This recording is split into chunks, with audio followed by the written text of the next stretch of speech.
on. Girl, this is my subject. I've been trying to stay away from that sun. Okay, I hear you.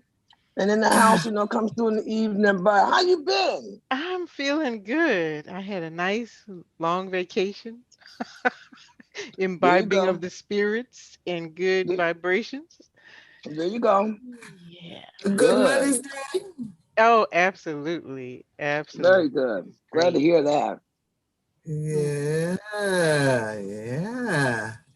Mm. Oh, Venita, so lovely of you to join us. Yeah, I thought you would be graced by my presence this evening. Yes, we You feel know, very grateful. see, yeah, Yeah. Georgette, no, I Sure. miss my people. I miss my people. I had a long day. And the only Oh, time I get comfort is when I come and see my people. I hear you. Yep. I was amongst the aliens today. You know how that is. Oh no, not the aliens. Yeah. And I was among the aliens today, and I said, you know what? I got to get out of here. See y'all later. Okay. That's Did you right. see that report on 60 Minutes last Sunday about the spaceships? Yes, yes. Oh, And I did see it. It was very good because I believe it's real. I mean, we're not that we don't our stuff is pretty raggedy. So there has to be somewhere out there in the universe, someone or something or some being that has it more together than we do. So just that alone tells me there has to be something out there, a higher intelligence, people that learn, things that learn, you know. Yeah, I hope so.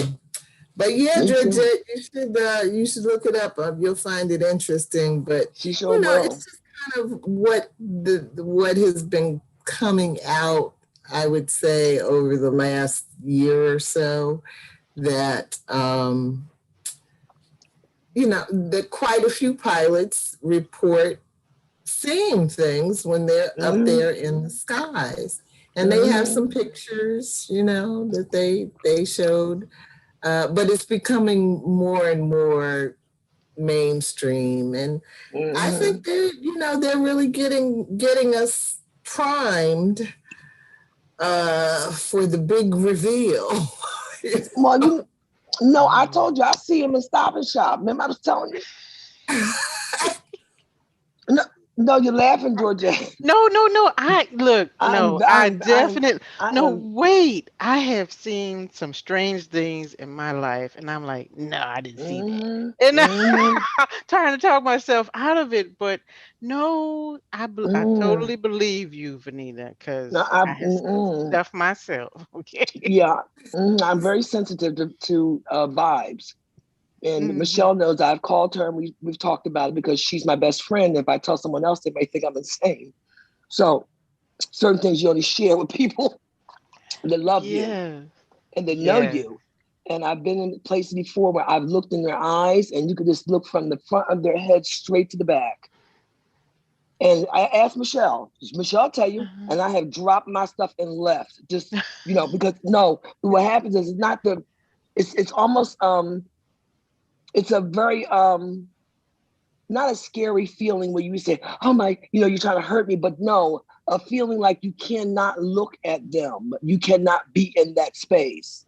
Your body just feels like when you connect with their eyes, you can see right. I'm telling you, I've never seen it where their eyes are just translucent. You can see straight back. You know what I'm saying? You Wow, really that's And should have. interesting. You should have read one of tonight's meetings, Venita, because it's spaced out. So, and okay. it's talking about vibrations. Oh, I okay. think you really relate. It's called Sanford and Son. I So started to anyway, read that. I don't Mm-hmm. know. Maybe we should go on and get started. Of course, I have way too many questions. What else would I Mm-hmm. do? Uh, and Kim was here last week. It was just three of us, me, Kim, and Nicole. Mm-hmm. And so I don't know where Kim or Nicole are tonight, but and I don't know if BJ's going to join us tonight, but we may as well go on and get started with the three of us. Okay. Only person we're missing is Rick, right? Oh, that's the other book group. Yes, yes. I wish he was here. Yeah. So, all right, let me do the introduction and welcome everyone to the Global Black Feminist Reading Circle. My name's Logan Michelle Odom. I'm located in Brooklyn, New York. And we are in session 15, which goes through the end of July. We are discussing the 15th book together. That sounds like it ought to be some kind of anniversary. Yeah. But anyway, we've read a lot of good stuff, and that tradition continues. Right now, we're reading Octavia's Brood, Social Justice Stories from science fiction stories from social justice movements, and it's edited by Adrienne Marie Brown and Walidah Imarisha.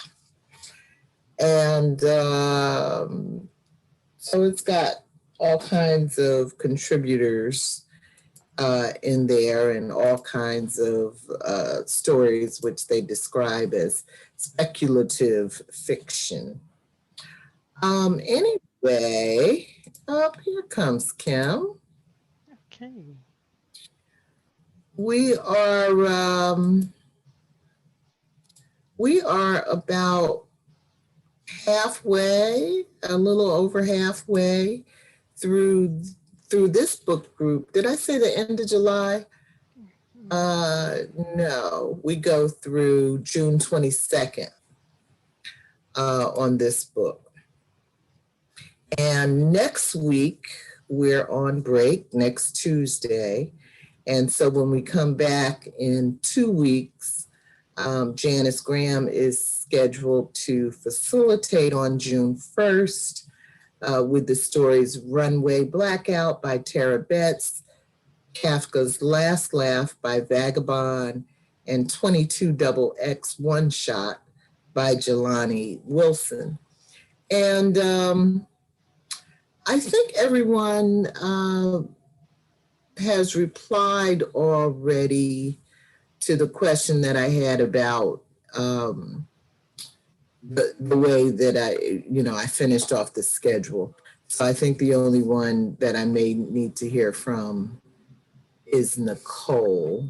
So Nicole, I think we put you down for June 22nd, the last night. So hopefully you'll be able to do that. But let me know.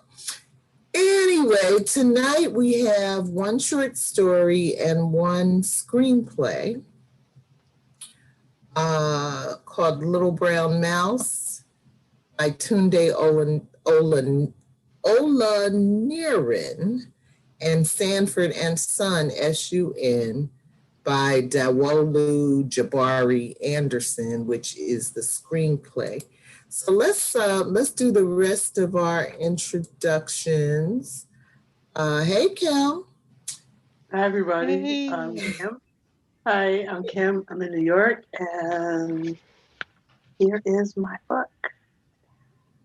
All right, that's the entrance fee. And Gio. And good evening, everyone. I'm Georgette Moses, and I'm joining you all from Columbia, South Carolina. I don't have my book, it's virtual, but trust me, I have it. We trust you. Welcome back. Thank you. Venita, who are you? My name is Venita, and I'm joining from Cromwell, Connecticut, and my book is Invisible.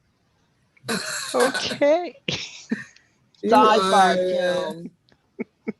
You are just visiting us tonight, right? Yes, just visiting and looking forward. All right. Well, I guess I'll go ahead and read let me share my screen. summary. Mm-hmm. Where is it?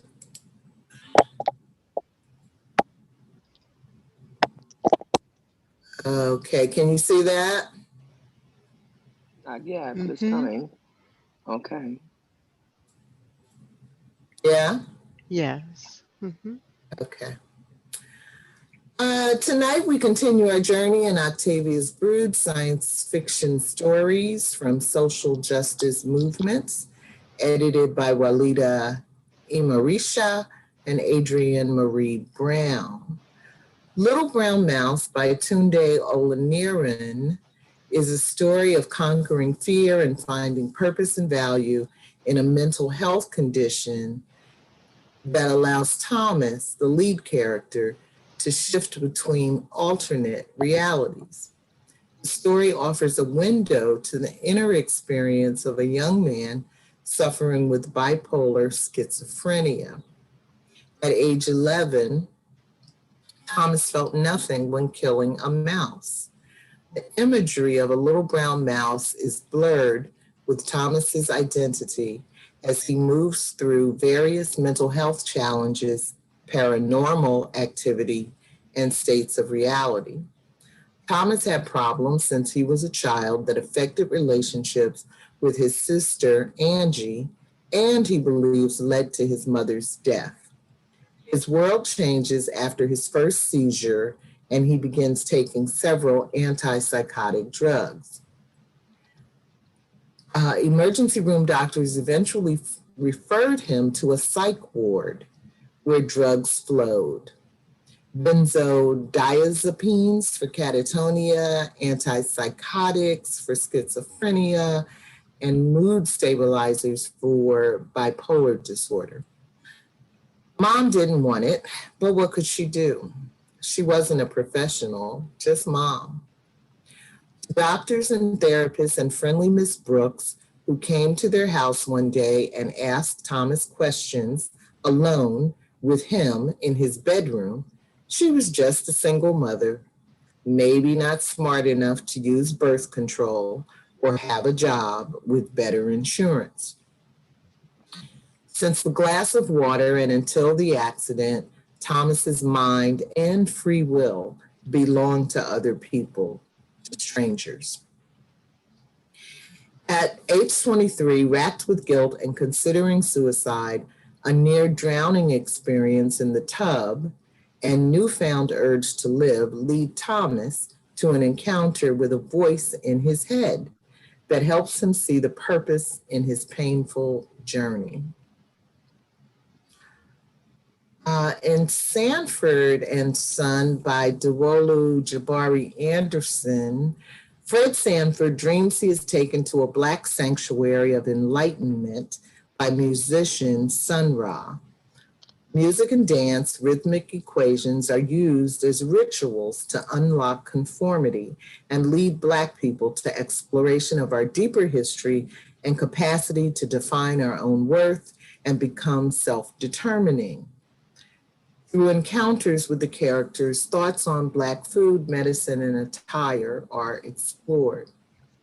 Sanford and Son is written as a 4-scene script for an episode of Sanford and Son, the 1970s sitcom, which included the characters Fred, Lamont, Aunt Esther, Rollo, Grady, and Fred's departed wife, Elizabeth, all included in this story. This script also includes guest star appearances by American jazz composer Sun Ra and members of his orchestra. The story of Fred's encounter with Sun Ra includes the themes of African heritage and ancient rituals and ceremonies, astral, celestial connections and spirituality, music, dance, rhythm, and vibrations, strange mathematics and rhythmic equations, African-American culture and conditioning, fear, liberation, interconnectedness and balance, and sanctuary, safety. Fred meets Sun Ra's astral dancers, China, Ethiopia, and Jet, and accepts an invitation to attend Sun Ra's concert. The dancers use ritualistic katakarate moves to unlock us from conformity and break our house Negro training. Criticisms of soul food, African garb, and natural medicine precede Fred's meeting with Sun Ra, who invites him on an intergalactic journey aboard a spaceship.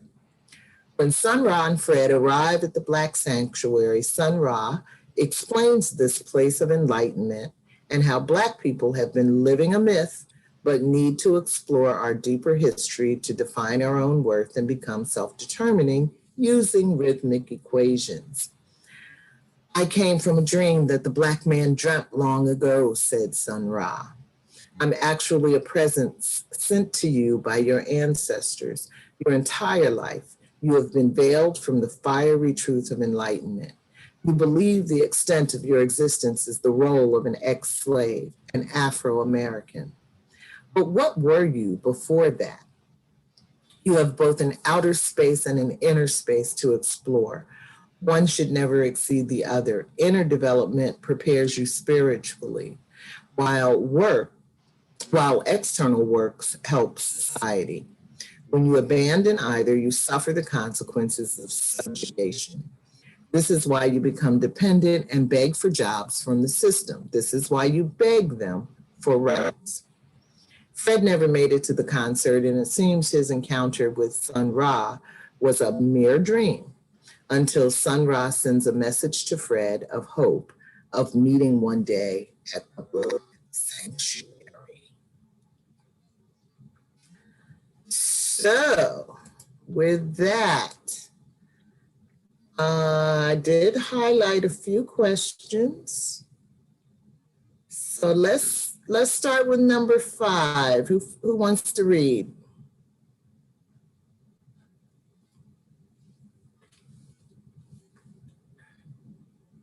You're muted, Gio and Kim. Okay. You want to read, Gio? Okay, sure. I'll read 5. Thomas had his first seizure at a pizza place where he and his mother were celebrating Angie's birthday. He was in 3, 4 places filled with strangers doing things to him, saying things to him that he couldn't understand. His mouth foamed and his arm stiffened, flinging the glass across the table. The ambulance came, jabbed him with a needle, and put him to sleep. Sleep was a refuge for a few hours from seizures and the many voices in his head. He kept others from touching him or his belongings, kept their thoughts from flooding his brain and sending him into an episode of seizure followed by catatonia. A. Did this description give you any insight about the inner experience of a person suffering bipolar schizophrenia? And if so, please share. Thank you. Anybody? Yes. I actually have a dear friend I met when I went back to school. She now lives in Canada, that is bipolar schizophrenic. Very lovely, lovely person. So I experienced what she goes through 24 hours a day firsthand. And it's beyond anything that I could possibly imagine anyone going through. Hearing voices in your head 24 hours a day. When you go to the bathroom, you're delusional. You see things and people and images that aren't there, and it's just a constant battle in your head. I mean, every day, all day. If you can just close your eyes and imagine you trying to focus on something, and then in your head, these conversations are just going on continuously. It could be 3 voices, 4 voices. It's just continuous. It was a lot. She's a very lovely, lovely person. Actually, she originally lived in Canada and moved here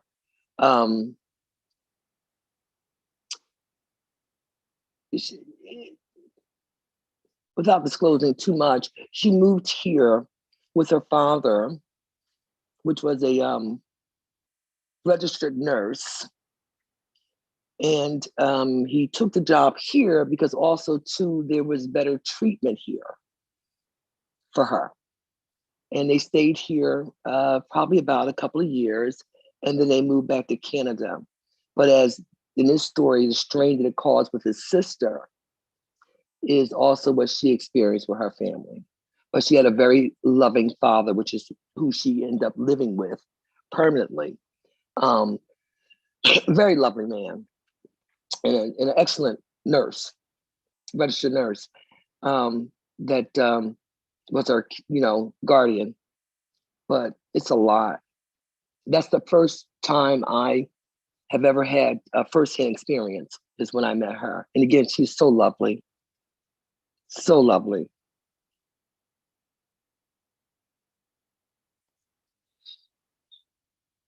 I think I might have told Michelle about it. I think I might have mentioned her to you. Yeah, You remember?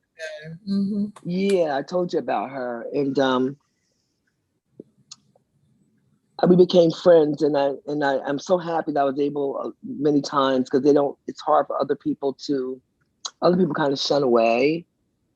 Mm-hmm. But we became good friends, and I was able to not only be a friend to her, but be able to lift her a lot of times, remind her that this is not real, because she needed someone to calm her. It's not real. Let's try to bring our minds somewhere else. But again, we got very close, and she was an extremely lovely person. I haven't heard from her in a while. She was doing extremely well on her medications, and had went back to school in Canada. That's I heard from. Must have been about almost 2 years ago. So I'm hopeful that she's doing well. Yeah, I've known a few people with this diagnosis, not really close to me.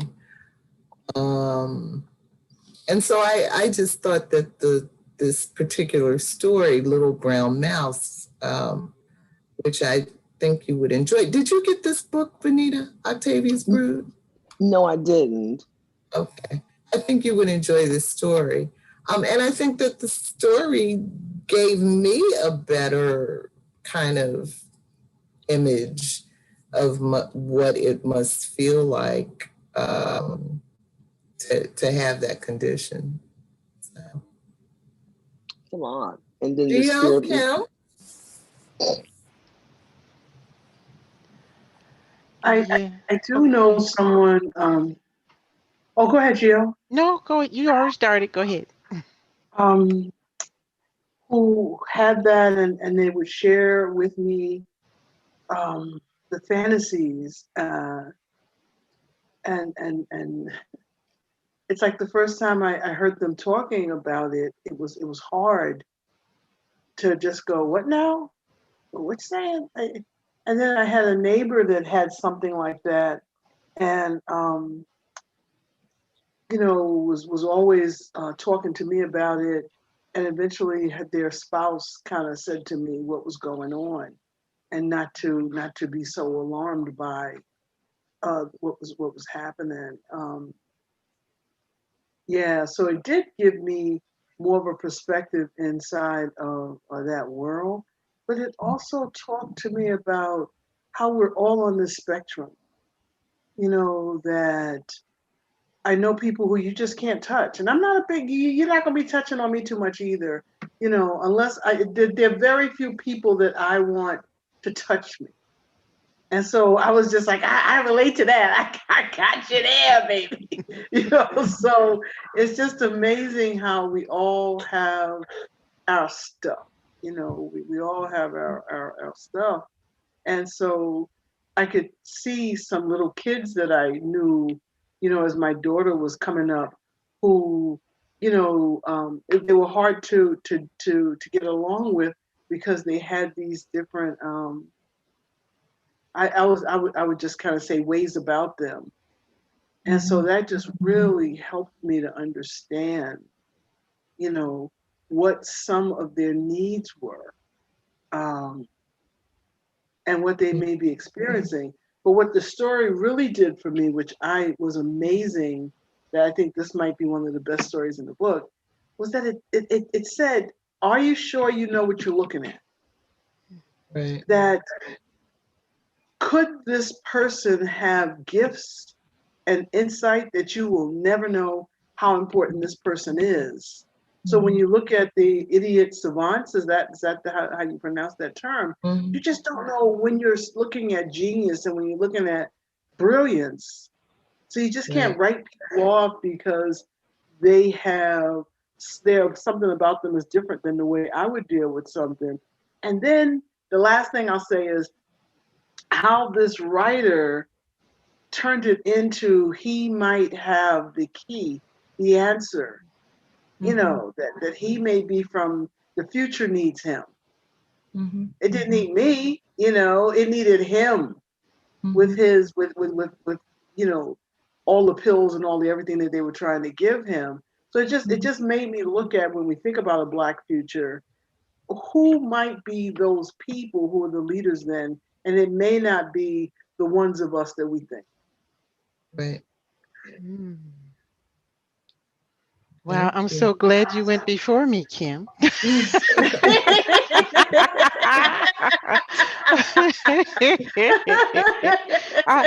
I needed to hear all of that. I did. Man, that's so beautiful. I love the part where you said thinking about what they need, right? What they would, because when we're trained to look at people, anyone who acts differently from, outside of the norm, is there something wrong with them? We don't know what it might be. And then we distance themselves, like Venita said, you don't want to get too close because you don't know what's going on with them, what the cause is. And so I remember growing up and seeing maybe people in my family or just people I knew or came in contact with, on a casual basis on the street, and they exhibit these symptoms. But when you're young, you don't understand, you don't have a way to explain it. So you use what, the adults around you say, oh, they're crazy, they're on drugs, it's drug addict, or Sister Susie, she's just strange, you know.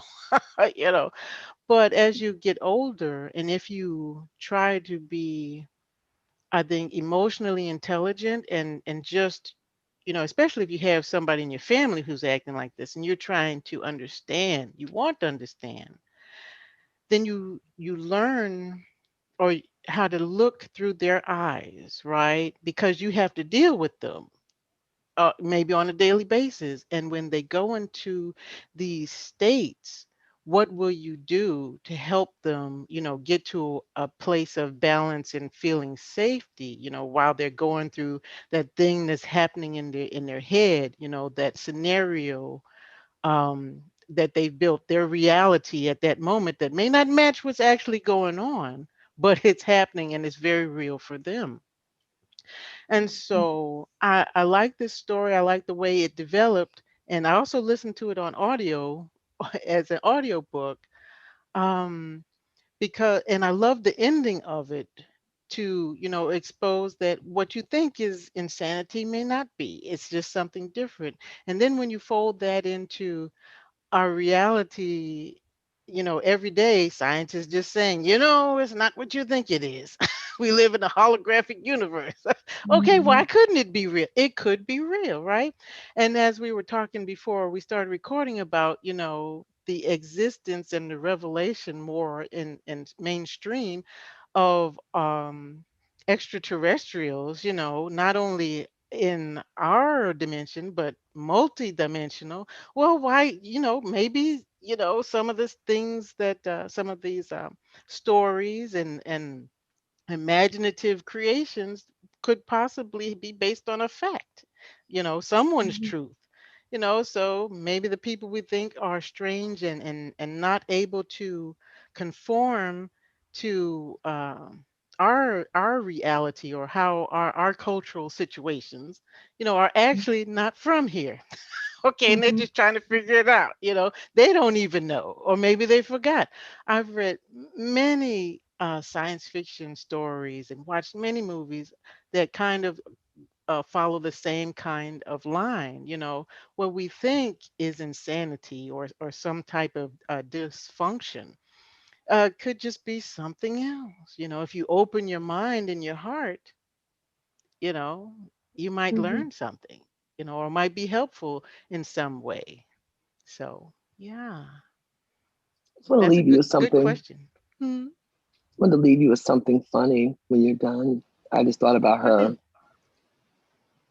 She wasn't always that way. She had a very traumatic experience that I really can't talk about, but something you wouldn't even imagine. And then she became bipolar schizophrenic. Um, but which was very traumatic. But on a funny note, I remember when I met her, and I'm more mature, so it was easy for me. This is a lecture full of young people, and she's sitting in the back, you know. And like I said, I became a friend. Come up here, I'll sit back there. But she was used to that, just trying to be by herself because she didn't want to be a bother to anyone.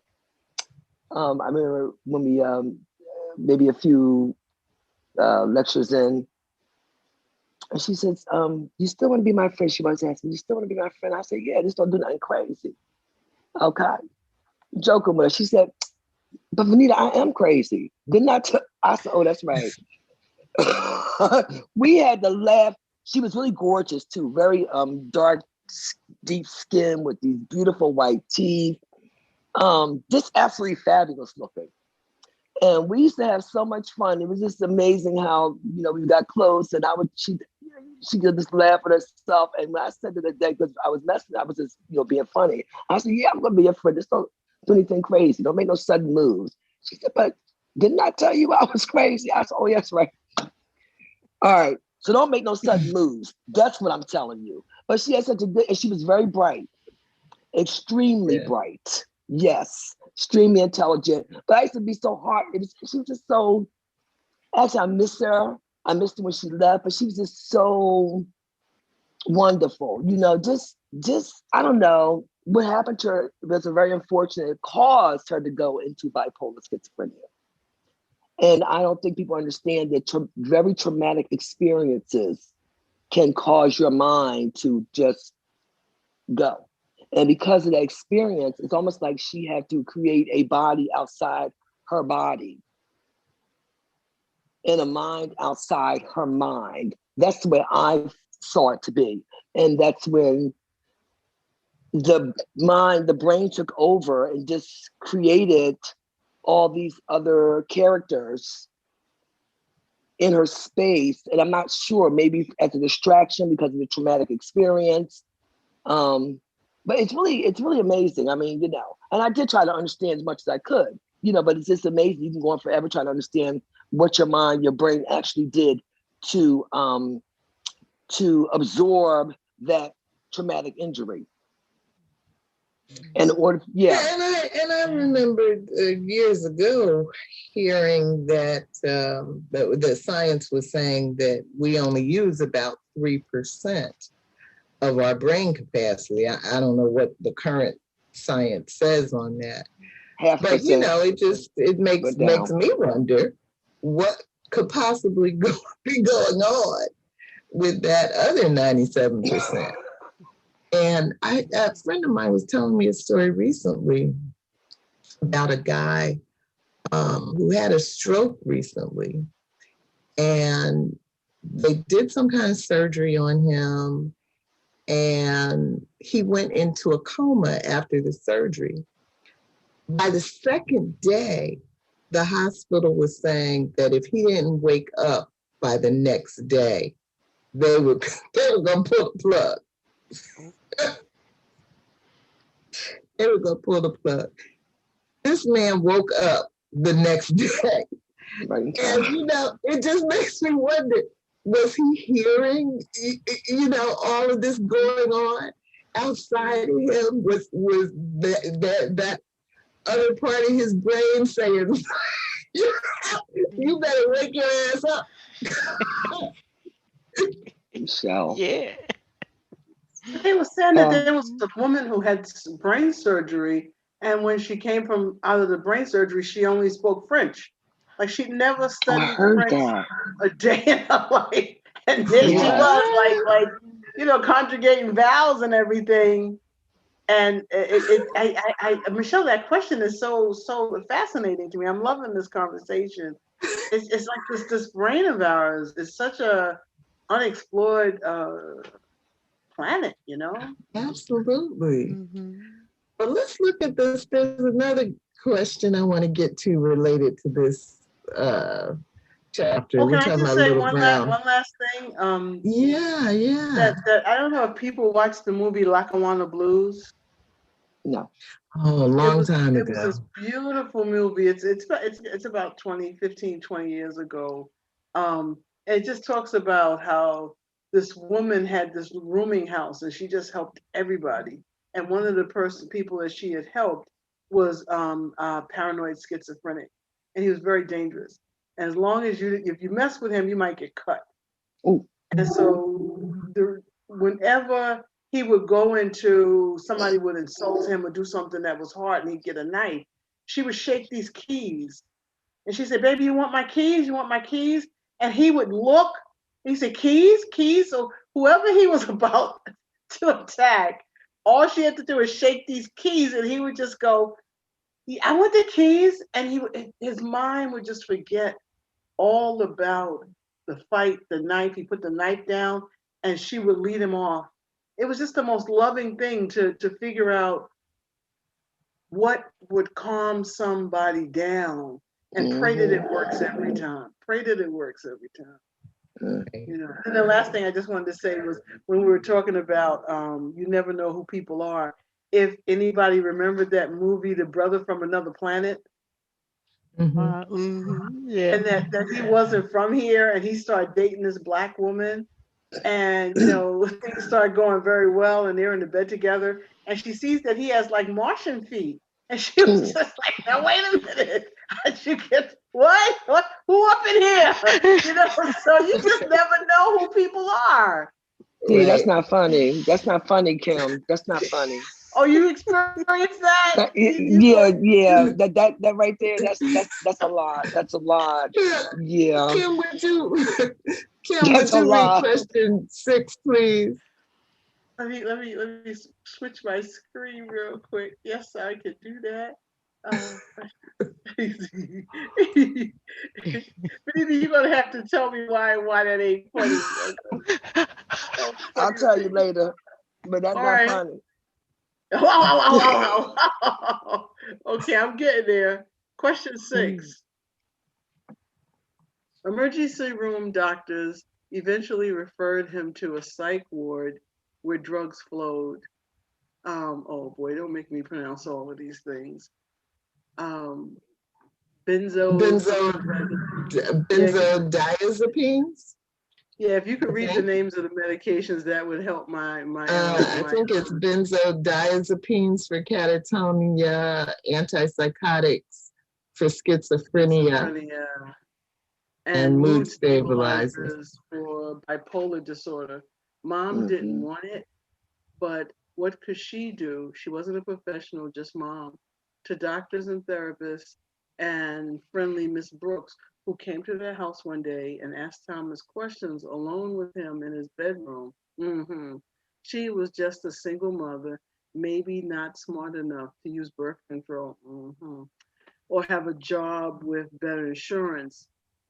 Since the glass of water and until the accident, Thomas' mind and free, I'm sorry, Thomas's mind and free will belong to other people, to strangers. A, how might the lay community support a mother / family facing these consequential choices? Or just read one or read them all? Read them all. B, was there any other choice that drug therapy for a person facing Thomas's challenges? C, apparently psychedelic drugs like ecstasy and Molly are poised to enter mainstream psychiatric practice with great profit potential for the manufacturers. do you imagine our world is moving closer to accepting the insights gleaned by people now deemed mentally disturbed or high? And D, yeah. And D, given the overuse of opioids and the opioid crisis, Americans now face, it is conceivable that a large number of US citizens and residents will be prescribed psychedelic drugs for conditions like post-traumatic stress disorder. What do you imagine governance would look like if large numbers of Americans were taking psychedelic drugs? And E, if Black people were prescribed psychedelic drugs for the post-traumatic slave syndrome we are said to have, would you sign up for the therapy? And F, what thoughts do you have on the legalization of marijuana now going on in several US states? Thank you. Great questions. Great questions. And let me just give you the short story on that New York Times article. So apparently years ago, there were some scientists that were experimenting with psychedelic drugs for therapeutic uses. And, you know, with the whole anti-drug movement, the funding kind of dried up for that kind of research. But apparently we're in a new era and the funding is flowing like water and the scientists are busy like bees. And they seem to believe that some of these psychedelic drugs could be really good, especially for people with post-traumatic stress disorder. And so the manufacturers are getting lined up. The profit makers are, you know, licking their tongues and smelling that green on the horizon. Right? And they're about to turn this mother out. So if you think they happy about legalizing marijuana, you ain't seen nothing. Wow. Wow. Wow. Talk about what is that? Feeling fine on cloud nine. Ooh, Geo, girl. You know what? I'm just thinking to myself, what is the big deal? Do you know how many things were invented and discovered during the 70s with shrooms, paper acid, you name it? Okay, so this is not new. But the 70s, what's new is them going mainstream. Well, pretty soon you're gonna be able to go to your psychiatrist, you know, your doctor, and get your script. It's not even about people at all. It's about science. As we know, Wall Street goes on science. It's waiting for the next scientific discovery. Has nothing to do with humans to make the money. Yeah, that's why it's legal. Same with marijuana. I remember Barack Obama used to stand up there at the podium and Boehner, the Speaker of the House, would sit behind him looking like Satan. He would talk during that time about marijuana this, marijuana that. It caused the gateway to harder drugs. I have never known nobody smoking no marijuana decide to go take no crack. Yeah, weed smokers, yeah, crack people. Cocaine people, you have pill poppers. But when they legalized drugs, Boehner was the first person on Wall Street, had his millions ready to invest and ready to go. As a matter of fact, he had already invested in growers. So this is all a game, has nothing to do with nothing else. It's not about the people. It's about Wall Street going on speculation, which is science, waiting for the next scientific move, which is going to be on people because we're a commodity, which is going to be now making psychedelic drugs, you know, free like you taking Tylenols, and they will make a whole bunch of money. That's all it's about. Because they were taking them for free. So let me bring it back to the story, and I'm going to try to keep us, to 3 minutes or so, because I want to get through as much as we can tonight. And so, in terms of Little Brown Mouse and that first question, how might the lay community support a mother facing these consequential choices? That particular passage just really broke my heart. She wasn't a professional, to doctors and therapists, just a single mother, maybe not smart enough to use birth control or have better insurance. So many Black women are in that predicament. And what do you do? And so I just wanted us to, in terms of community support, the doctors and the social workers and all of that, they've got a little nexus, a little industry going on. They are coming with their verbal script, and they know what they're going to say, and they know how they're going to channel this person. But what would it look like for people outside of that nexus to be able to stand with that Black mother in facing those kind of choices?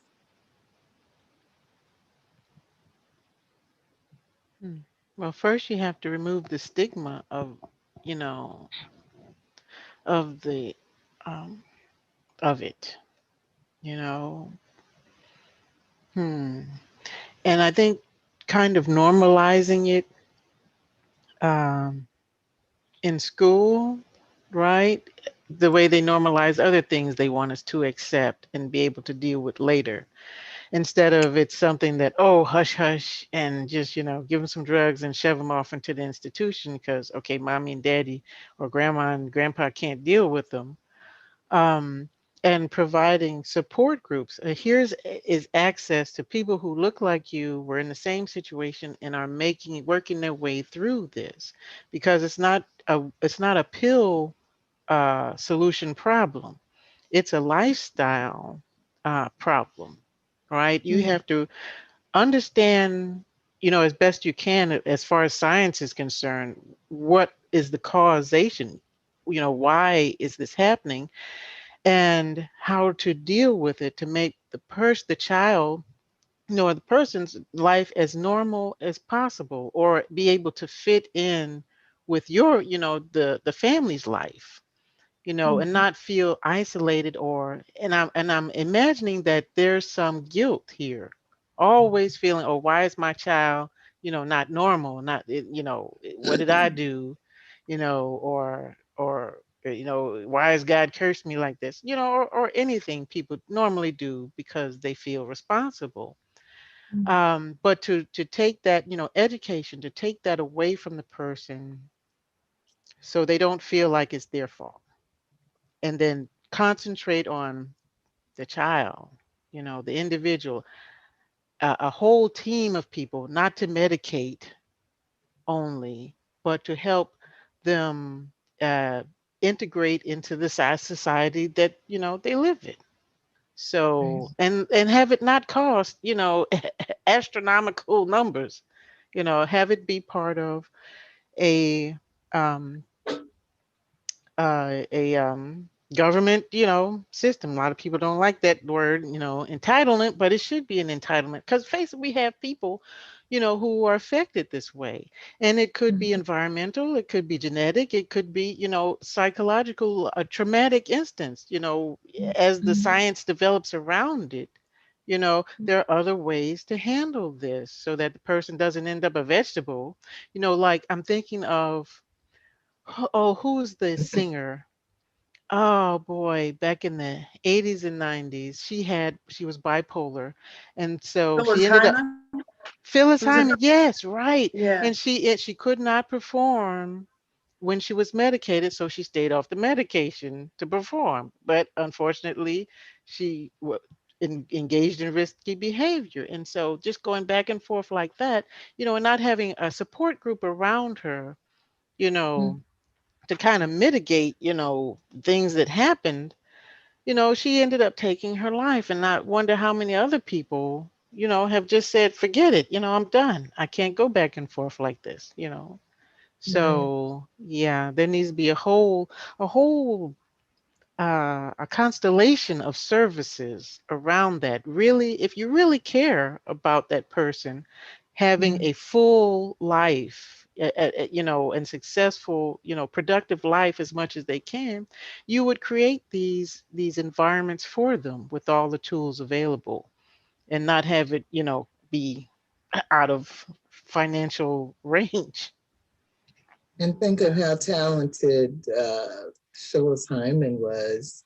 Yes. And but what you said in the beginning, Gio, about the stigma, I just want to relate it to, to the extent that we believe people with these different kinds of what we call challenges, or problems, to the extent that they are really just functioning on another realm that we don't understand, and that they actually could have positive contributions to make to the world, then it seems like the stigma that has to be removed is our attitude to people that we describe as different.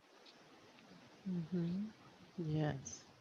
I think that's so important, Michelle. And I bet you dollars to donuts if people would stop self-medicating, you would find that we're all out there on that same branch because, from the liquor stores to the soul food restaurants and the cakes and the cookies and everything, everybody has their way of self-medicating to get through this bad boy. So I Mhm. think that to compare people who are over here on the spectrum with people who are already taking psychedelic drugs in one way or another, um, I just think that we're all in the same soup. And it's so sad that Not we're only pointing fingers at each other. not only do we have our own ways of self-medicating, but we are persistently targeted to consume these Oh, go ahead. various Yes, forms yes, of yes. self-medicating. Now, there's a recently, it seems like they may be on the verge of taking menthol cigarettes off the market, and and of course, one of the factors is that teenagers like me were specifically targeted in the Black communities with these menthol ads. I remember them well. Yes. Yeah. But whether it's menthol cigarettes or the alcohol or the opiates, or pretty soon it's going to be the psychedelics, whether it's the coffee, you got to stop at Starbucks.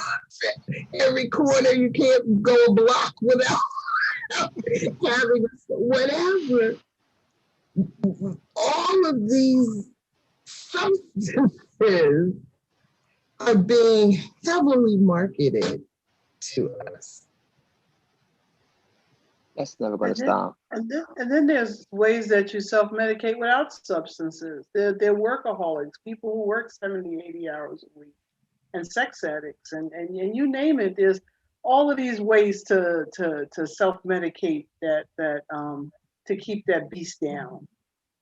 Yeah, yeah. I love Well, what you're saying, Michelle, that we're even with that, we're targeted and it's used as a profit center to say, yeah, like when you go into a liquor store now, the liquors, most liquors have these fruit flavors and candy flavors. Like you can get cotton candy vodka, It's just amazing. It is amazing how much alcohol has changed, and you can get anything you want, almost any flavor of a whole lot of stuff, which just kind Yeah. of says drink as much as you possibly can, as often as you can.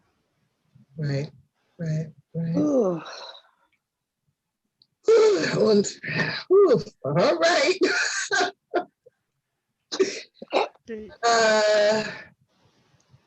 Any thoughts about the legalization of marijuana going on now? Oh, please. They need to let folks out of prison. Do that Yes. for the ones that's Okay. down there. I remember years ago, a boy 18 years old in Georgia. That must have been about, I don't know, 25, 30 years ago. I was much younger then, of course. And that boy got something like 25 years because, no, you know what it was? That was during that 3 strikes and you're out policy. Mhm. And, of course, back down in Georgia around that time, and even now, but more so then, he had gotten caught the 3rd time by the cops with a few joints. So that 3rd strike of that joint, they gave that boy 25 years for a joint. Okay? Yes. So legalization of marijuana is just crazy as hell. Only reason why it's legalized, again, is because of profit. There's a lot of money to be had, but it's tight. And for the black folks that have been selling on the corner, and the white folks that have also been selling little nickel dime bags, I don't think they have nickel bags anymore. I don't think they got them. I don't know. Anyways, I think they have nickel bags, but they don't cost $5. Oh, okay. Because I got, anyway. Yeah, so I don't know. I'm all for people, relaxing and coping with this monstrous world we have, however they can.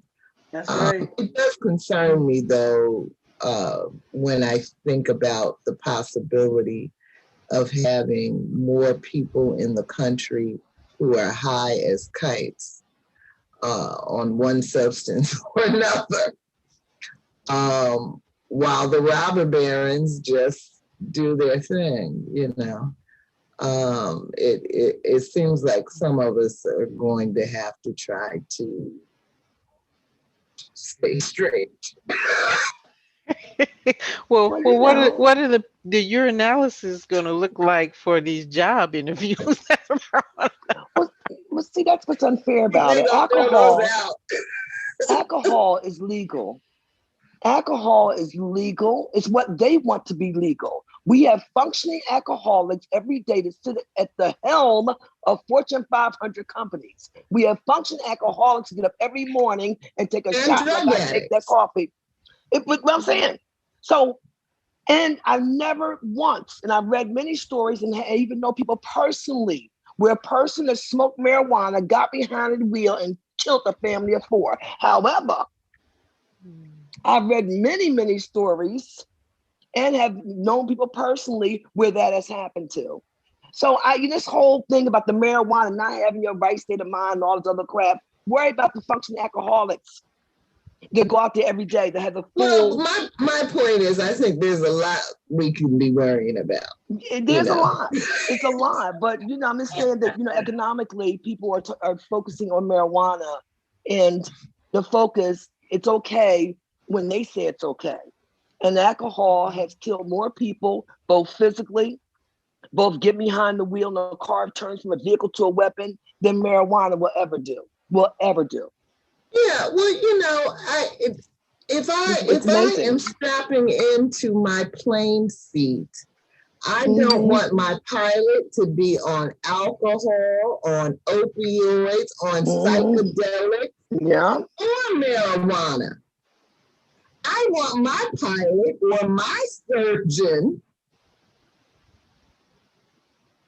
to be straight. That's all I'm saying. And a lot of them aren't straight now. I don't begrudge anybody points in their day, points in their life. where they can relax and get away from it all. We got a lot to try to cope with. But I'm a little concerned about a culture where all kinds of drugs and any kind of drug and anything goes, because the bottom line is there's money to be made, and that's the only criteria that matters. I think we might want to pay attention. Well, we always been in that culture. It just hasn't been legalized. The culture's always been here.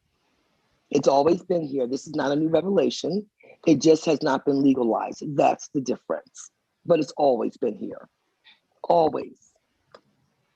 So we've always been at risk. It's not like new. It's like, it's scary. It's scary. Yeah. I don't mean to be silly, but I have to go there. I just hear over the loudspeaker your pilot saying, "Hey y'all, hey, I'm gonna do a loop de loop." Oh my goodness! Hey, oh my goodness! It's your captain speaking. Well, there has been a lot that have been caught drinking while upon a plane, and there are also too, since we have mental health help within every system that has to be offered to folks. They're also in programs that you probably don't know about. Again, we have a thing called HIPAA, and a lot of things go on. I'm being quite serious. Doctors are on drugs that are in rehab. Yeah. Till all kinds of things that are going on. So we're just a pretty drugged out society, and always have been pretty much since I've been on this earth. It's just getting we have the media to bring it more forward, and we have legalized. We got money that's involved to legalize it. Yeah, I think we could make some money if somebody developed a get straight pill they could take before an operation or the flight, and or the breathalyzer that is your pilot, is it straight today? You got to breathe in it. Oh no, John, where's the sub? We need the sub. Bring the substitute. Yeah, I wish that would be a good thing. Of course, if the pilots are seeing space sauces up there, they may need some drugs. Well, see, that's another thing too, and you don't know if they're on drugs. They seeing, we don't really know about all that. Okay, who's seeing what? See that stuff all the time. Let's look at the next story before it gets too late. Down to Sanford and Sun. Question 14. Venita, would you read 14, please? Sure. Is the name Jetty? Yeah, that's cool. Okay. Jetty invites Fred to attend tomorrow's show over Lamont's objection. Jetty explains, everybody's invited to the space waves, and everybody is an instrument in this vast cosmos. And each of us have a part to play in it.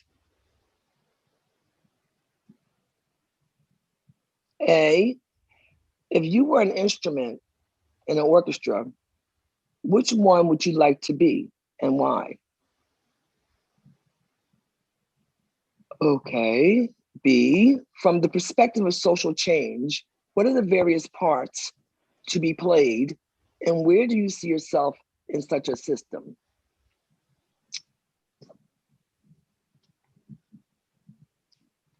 I was an orchestra. I would like to be.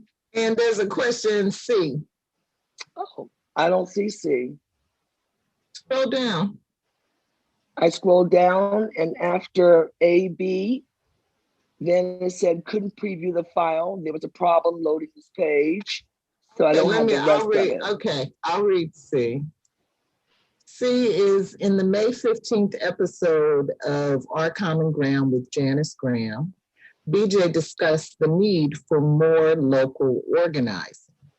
What do you see as the strengths and weaknesses of local and national organizations? Anybody?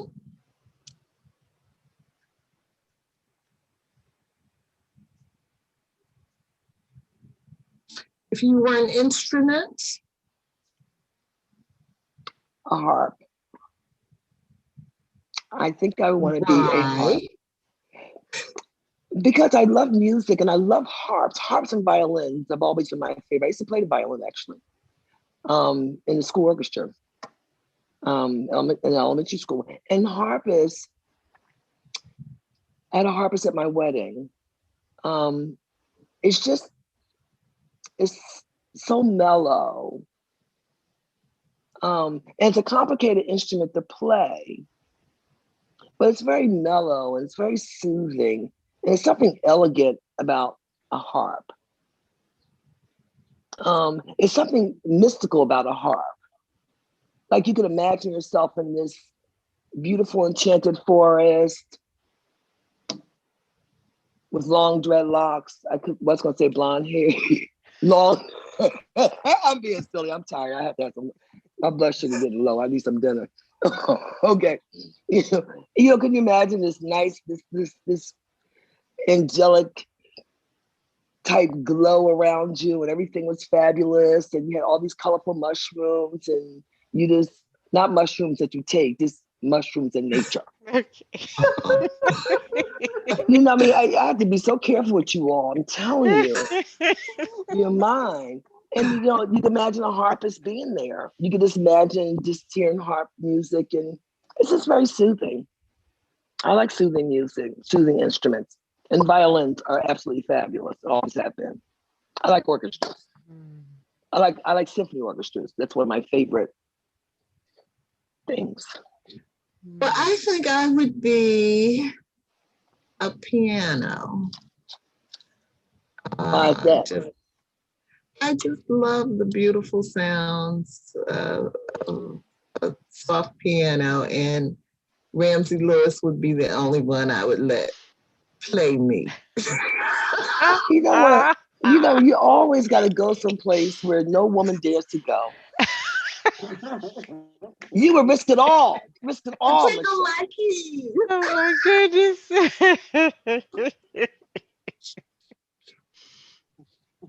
Okay.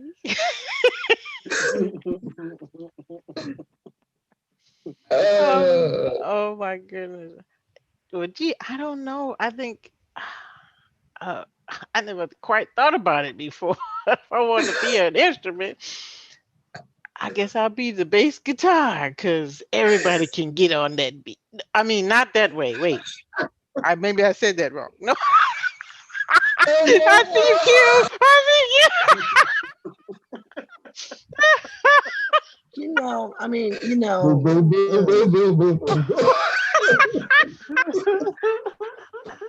Y'all been in the house. Y'all been in the house too long. You've been in the house too long. So COVID has driven you out your mind. I guess so. Kim, bring us back up on a higher level. Yeah, because Georgette, I was thinking on a higher level that I remember this blues guitar man, and he used to play the guitar with his teeth. What? All I'm saying is that bass guitar may not be such a bad idea. See, you're gonna have to edit this, Michelle. And you thought Kim was gonna bring us back up to higher standards. I don't know why she thought that. I swear I don't know. I don't know why. And I'm like, okay, moving right along. Yes, been in the house too long. Kim, what's your instrument? I think I want to be the singer, Mama. I want to sing. We said instrument. We said instrument, Kim. Instrument. My voice is my instrument. Okay. I try to do a little Aretha. You know what I'm saying? I love me some Aretha Franklin. Yeah. Oh gosh. Yeah. Okay. Now, what did that have to do with the story? Nothing. The story was the point in the story that we each have a part to play. Oh, you know? Okay. And that everybody, it says everybody is an instrument. in this vast Oh. cosmos. We each have Yes. a part to play. So So, I think, yeah, okay. no, go ahead, Kim. Well, I think that I want to link what types of songs or how my being an instrument melodiously impacts the community, because I don't want to just be an instrument just to be an instrument. Mm-hmm, mm-hmm, It would have to be it would have to be a part of a band that's making some music the way Sun Ra was in this particular story. mm-hmm, mm-hmm, Mm. Yeah, because we got a whole lot of people stepping up, but not necessarily spreading the message. mm-hmm, I think we got our instruments. We just need to be able to get the band to play on the tune. Yeah. Mm. yeah. Well, I'm gonna help Kim. As you see, I've stepped out in the forest with the harp. So I'm not even, I'm not even, I'm not in the community. I'm not anywhere. Oh, Venita. You're keeping the trees company. I'm just keep the tree. I'm done, Kim. You know what I'm saying? That is just too bad. I just stepped right out You of gotta get something to eat, girl, because you got your dreadlocks and you're glowing in the forest all by yourself. You know, and you like talking your about heart. you talking about what what what instrument Oh my God. together do we, and keeps us in a community. And I'm talking about stepping out of the community, going to the forest with a harpist with dreadlocks. Okay. I'm useless. I'll Right. come here. You play your harp. Okay, Kim. What about part C of this? What do you see as the strengths and weaknesses of local and national organizations? So on BJ's program last Saturday night, she was interviewing a man who lives in South Carolina.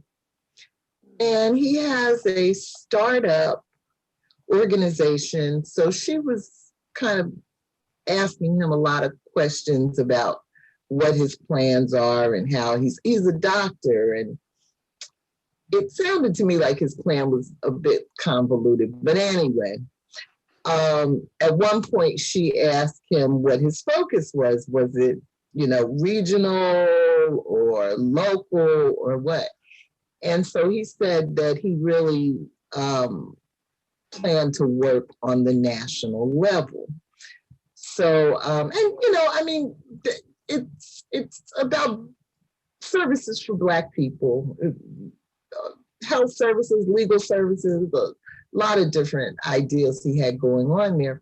So BJ made the point that, there are already a lot of national organizations that work on issues related to the Black community. But what seems to be missing so often are strong local organizations that can react to issues, quickly. And she used the example of the 9 people that were killed at the AME church in Charleston, and how there hasn't been any sustained response to that. And, so local organizations that could really dig into local issues, um, you know. Um, and so that's why I'm asking, how do we see the strengths and weaknesses of local and national organizations? I only have an anecdotal uh, comment about the representatives of national organizations in a local arena. And so my friend has a degree in social work, and he went to school with another friend. And so they volunteered their services to, was it the United Negro College Front? One of those guys, And, here were 2 Black men ready to be used in any way necessary, but the guy never called him back. And so my friend, was talking to a local person who grew up, in Charleston. And they said, well, it's because they're afraid. They looked at your resumes and they were afraid you were coming to take their jobs. Mm. But they weren't doing anything.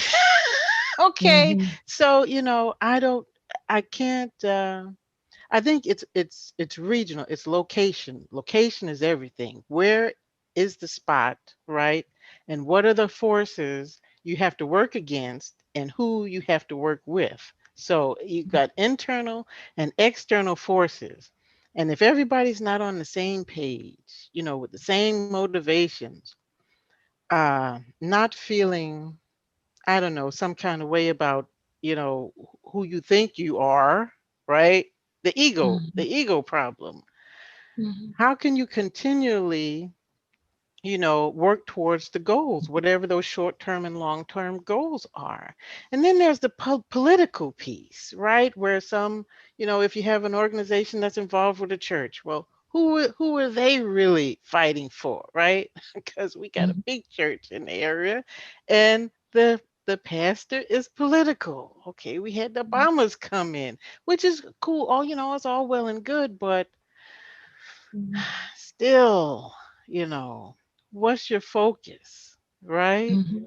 Mhm. What is the focus, and how much money's pouring in? That's the other piece. When you got a lot of money pouring in, that it becomes a problem, you Mhm. know, because of the things that people value, and then perhaps not being so honest, um, and then losing focus. Where's your heart at? I mean, we have. I'm thinking about our homeless problem, in this town. And we have particular missions that they get the donations. They get the spot on the television spot. But what about all these other, if they joined forces with other churches, if churches would do that kind of thing, you Mhm. know, Mhm. and small, and then the nationally represented organizations, how much more effective would they be, to address the homeless problem? Then they could force, our local politicians, to write a bill, that could possibly satisfy the business owners who don't want people sleeping, they don't want that, the homeless shelter, next to their business. There are ways to make a thing work if you want it to work, if you believe in the cause. And I just don't think there's that, the will, they get to a point where, or they meet an obstacle, maybe they have no assistance, they can't, pull, reach out, they don't have a network, and they can't pull that energy into the organization to keep it going. And if it's a Mhm. financial block, well, then they're dead in the water if they can't get, that money released to them. So I'm, it's, I don't know that much about it because from the outside looking in, it looks like a big mess. From what we've Mhm. seen, not a lot has happened, or it's happened a little bit and then stopped. Mhm. So, and even on the national side, what are these people doing? Mhm. Who are their bedfellows? Because that's probably what it comes down to, right? Because somebody, and this is another anecdote, and I'm gonna let you go. Somebody said to somebody else, because they liked the way they spoke and how they motivated the people in the audience. They told them, "We could, you know, we could make you go places." And the person said, but I got skeletons in my closet. And the person said, we can make all those go away. Right? Until they need to bring them out, right? To control you. So Yeah, that's the other piece. So that's all I got to yeah. say about that. It's complicated. I'm Yeah. always amazed. It just seemed like to me, like my mother was very very political and a community organizer, and it just seemed like everything was local and the power was local. And it's not the same today and it needs to be more local than ever. And I just remember that everybody was creating schools. It was all of these independent Black schools.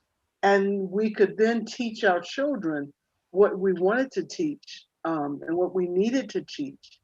And one by one, the schools closed because they got more and more in line with state and government standards. And so then you could not, you had to teach to different tests. And all of a sudden, most of these schools failed once they started moving over. And I think it got to a point where there were two left in Brooklyn, two of the Black independent schools.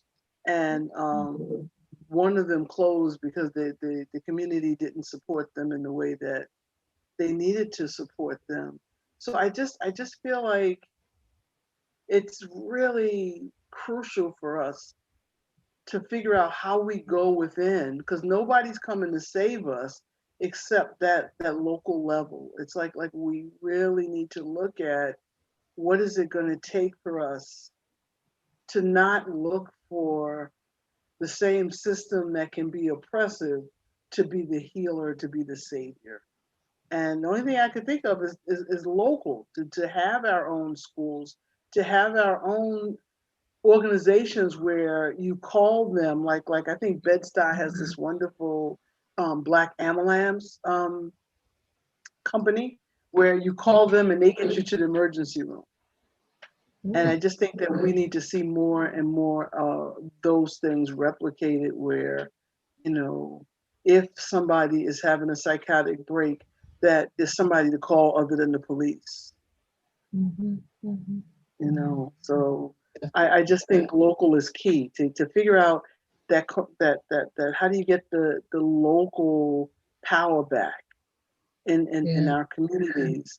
That's huge. That would be huge. And I think it's there. I think it just needs to be ignited.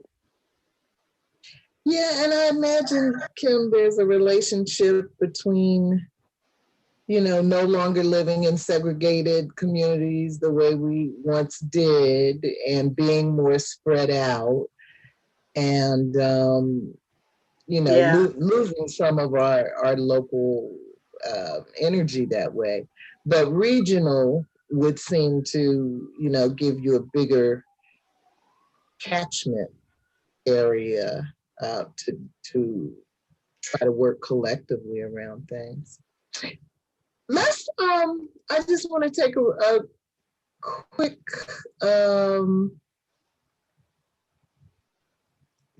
round of, where is it? Is it question 20? And Michelle, just one last thing. Local doesn't have to be local. Local could be a community, but it doesn't necessarily have to be people that live next door to each other the way it had been.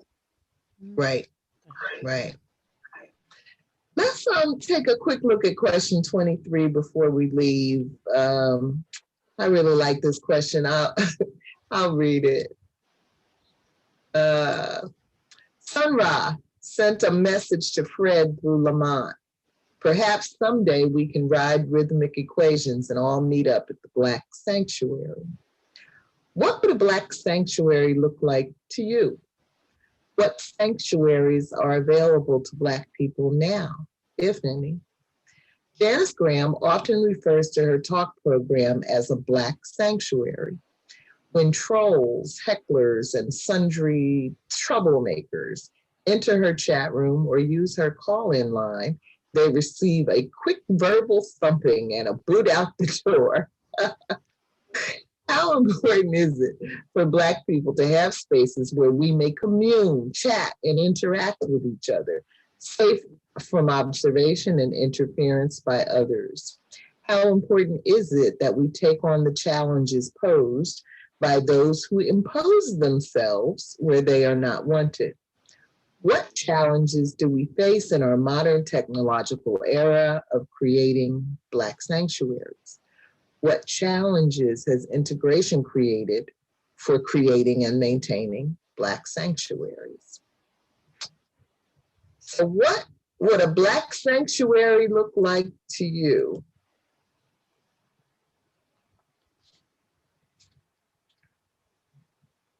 A forest with someone playing a harp wearing dreadlocks.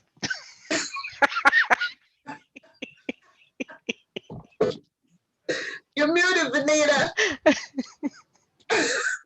I said, thank you, GL. That's exactly that's where I was going with this. Yeah. As Michelle we were saying the other day, I said, Michelle, the Christians, I always was told by the elders, a empty mind is the devil's playground. And I was telling Michelle, Taoism states an empty mind should be your only goal. And that's why I was in the forest with a harp and some dreadlocks. That's a good place for us to be. I think we should go back to our own, Black Mecca. Back to our roots. Just chill. I just think ego is so far gone today. And I'm not being a pessimist. I'm being a realist. Ego has taken over everything. The small organizations, they start off small, they go to medium, they go to large. Then it's all about the ego. Who's going to be in charge? Who's going to get the biggest salaries or heist the most money? It's a vicious cycle, and I see it all the time. You start out with good intentions. This is our goal. This is our mission. This is our focus. And then suddenly it becomes a corporation. Suddenly it's for nonprofit, 10%, for profit, 90%. Okay, well, you're ruining my feng shui. We're talking about Black sanctuaries. Well, that's what I'm saying. We were just, prior to that, we were talking about local groups. And even when it comes to Black sanctuaries, when it comes to, Black sanctuaries, but that will be it for me, anyways. The forest. We'd be in the forest with Venita's harp. Okay. Kim? Yep, that's it. Sanctuary? I think Venita is onto something, that the sanctuary has to start with the self. That if you don't have a sanctuary within your own spirit, you're going to bring that bad energy wherever you go. So I think the sanctuary has to be with myself, and then I can call on like-minded spirits to be with me in sanctuary, because I don't want to be in sanctuary with no crazy people. I got my own days where I can't. So I think that the sanctuary has to start with, playing that harp if that's what you need to do, so that when you come into the community and you come into the circle, you bring in something, so that all of us bring something and it builds something bigger than we all are collectively. So that would be my sanctuary, is to be at a point where I have something to offer the community, and I have also something to offer those people of color who may come in and need sanctuary. Mm-hmm. But everybody can't just need the sanctuary. Certain people have to prepare for it and make that the mission, that the sanctuary is always bigger than one member. Mm-hmm. Mm-hmm. Yeah, I like that. I don't know. I mean, I think it's an interesting question. And when I put the thought of Black sanctuary against the other thought that comes out in this play, about everybody being an instrument, it makes me want to say, I feel like we create sanctuary in multiple ways, in multiple venues, on multiple planes. Like if you're in corporate America, you're a Black person in corporate America, you probably got, one or two Black friends at the job that you have a sense of sanctuary with. I think we get it in little pieces in lots of different ways. But I think, it's very challenging in this,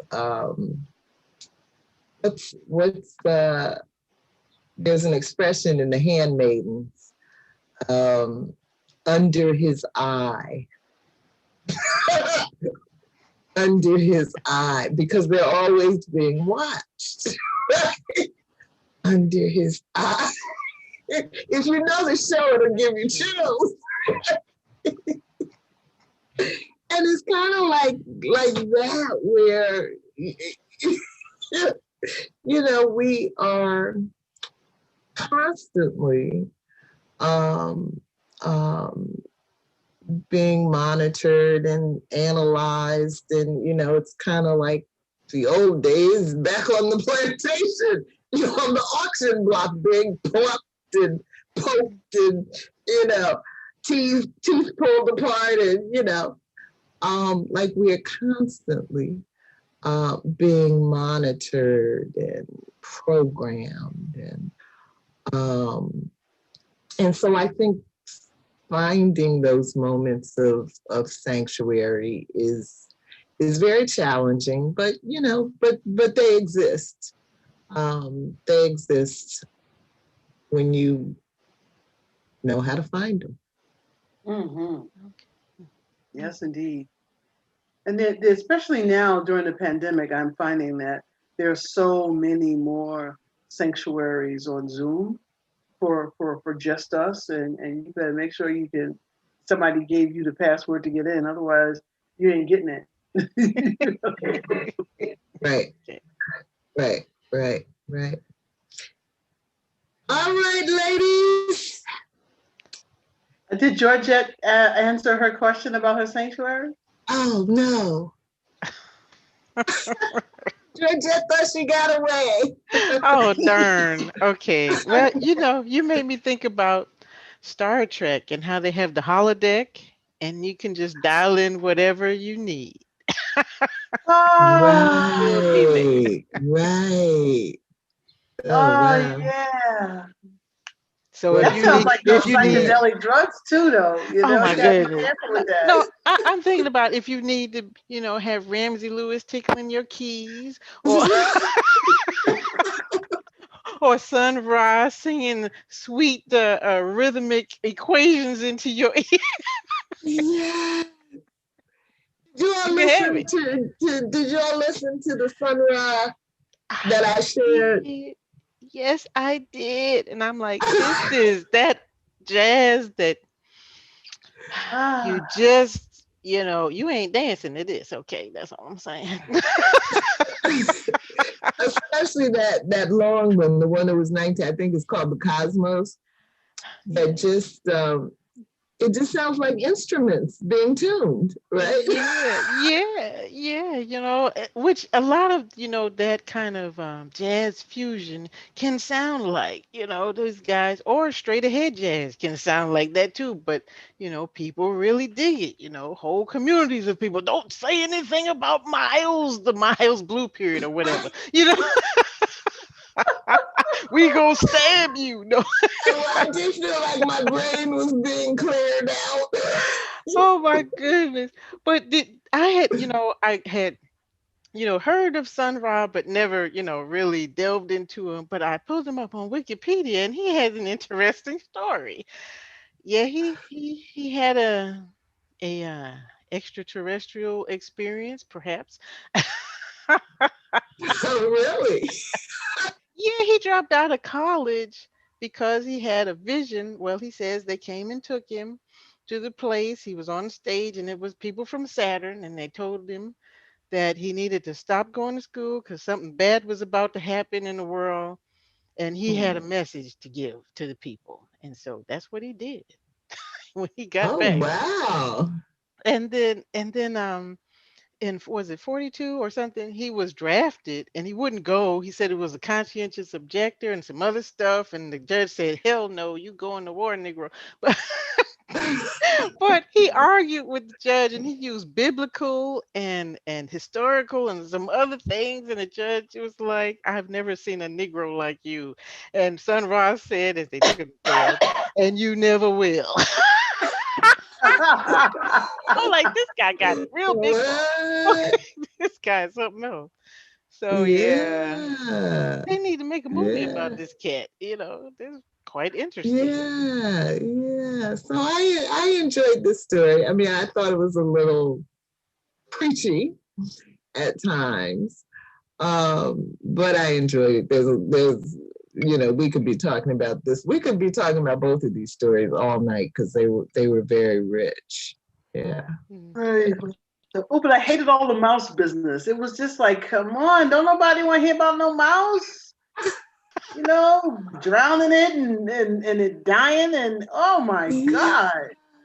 Yeah. Well, there's Oh, I couldn't probably take that. some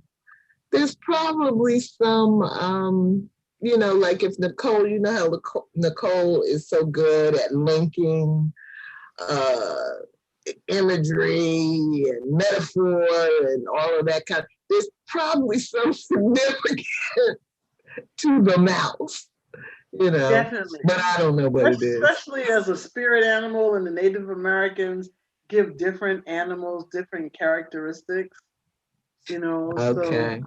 But I Okay. I just felt like kill the damn mouse already. Kill the Thank you. Why we gotta go through such detail? His little eyes popping out. It was too much. Nobody felt like that. Oh. Well, when I did the pictures, if you look back up toward the top of this story, I used the cute little brown mouse, because when I was looking up pictures, there were some pictures of real mice. I was like, nobody wants to see that. Nobody wants to see that. Oh. I saw No. that cute little mouse. I thought that was adorable. I'm glad you put that there. Yes, That that was was cute. very intentional. Yes, I saw him and said, "Oh, that's very cute." I like that because I didn't read that, of course, passage, but I would have been like, Kim is like, "Oh, really? Do we have to?"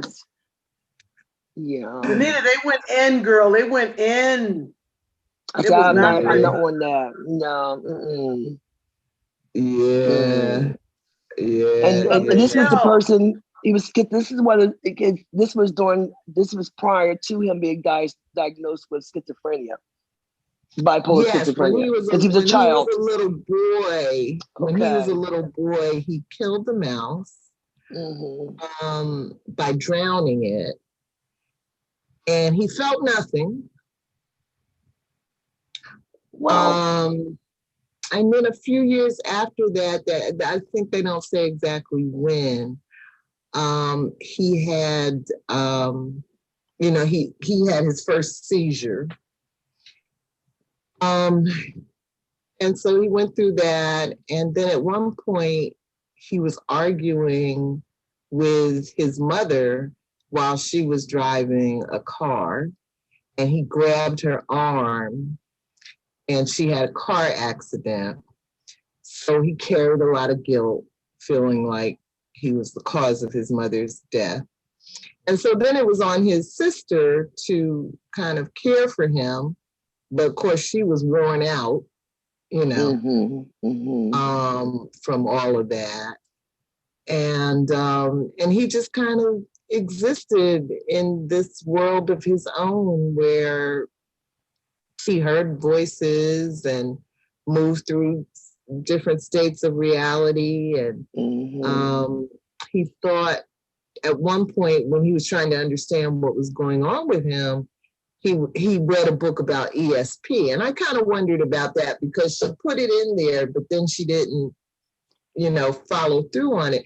But there were parts where he felt like he could hear other people's thoughts and feelings. And so I think that is connected to the ESP part of it. I don't know. It's interesting. Yeah. And so the mouse in the end, he's having another conversation with a voice in his head, but he had tried to kill himself by drowning himself like the little brown mouse in the tub. Except as he's actually drowning, he starts struggling to live. And that's really the first time that he realizes he really wants to live. And then he starts hearing this voice, and the voice is kind of helping him. Is saying that she's taking him to another place. She starts referring to him as the mouse. You are the little brown mouse.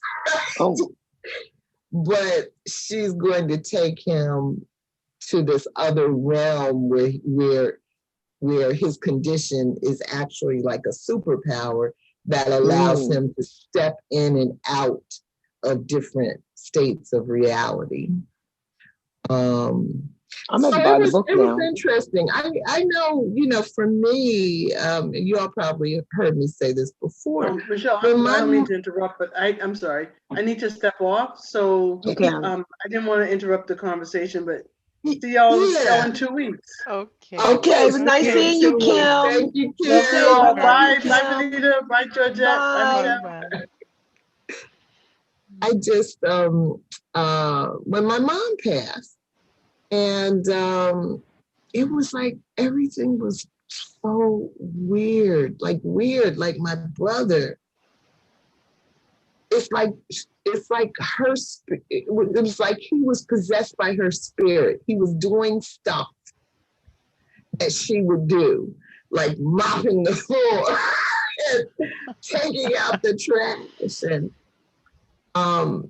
I would get in the car with Leah, and we would go out on Route 22. Route 22 is one of the most dangerous. You know Route 22? I know Route 22. You know my mind. Oh, I know one exactly of the most dangerous little roads in America, and it is always jam-packed with traffic any time of day. Yes. Especially this part in the Newark area. We get out on the road midday. No cars, Gio. None. For miles. That's amazing. For miles. It was like, the thing in the Bible about the parting of the Red Sea. It was just like surreal, bizarre. And I just kind of have felt like ever since then, like I've just been in another universe, another state of reality. I'm still trying to figure out if I'm ever gonna make it back to my other reality. Doesn't look like it. But yeah, so that scene at the end when he says he looks out the window and it's his neighborhood, except there are no cars. I was like, I've been there. Yeah. Oh. I think we go into other dimensions at times that other people aren't aware of temporarily. I do.